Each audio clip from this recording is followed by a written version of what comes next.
अस्सलामुअलैकुम। नॉलेजपीडिया की दिलचस्प पहेलियों की सीरीज में खुश आमदीद।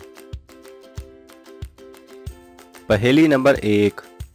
ऐसी चीज़ का नाम बताएं जिसे मुंह में डालें तो सब्ज, जबकि बाहर निकालें तो लाल रंग की होती है।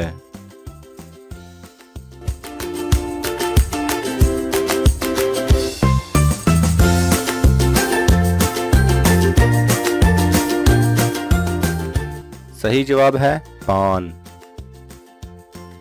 पहेली नंबर 2। नाखून किस मौसम में जल्दी बढ़ते हैं?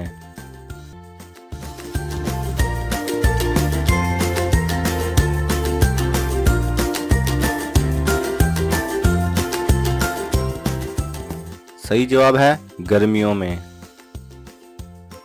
पहेली नंबर 3।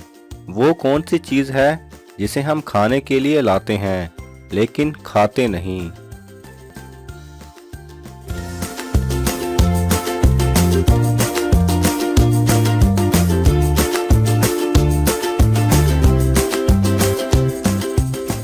सही जवाब है चम्मच।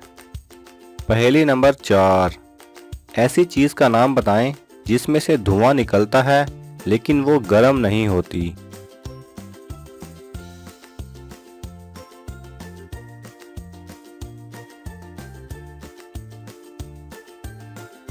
सही जवाब है बर्फ।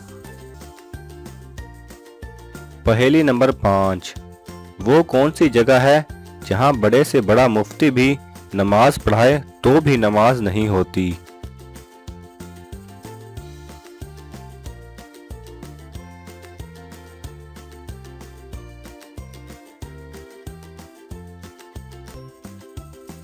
सही जवाब है बैतुल्ला शरीफ की छत। अगर आपको ये वीडियो पसंद आए तो इसे लाइक और शेयर कीजिए। किसी भी किस्म के सवाल और इजहार राय की खातिर कमेंट्स कीजिए और मज़ीद ऐसे दिलचस्प वीडियोस देखने के लिए हमारे चैनल को सब्सक्राइब करें और साथ में बने बेल आइकन पर लाजमी क्लिक करें।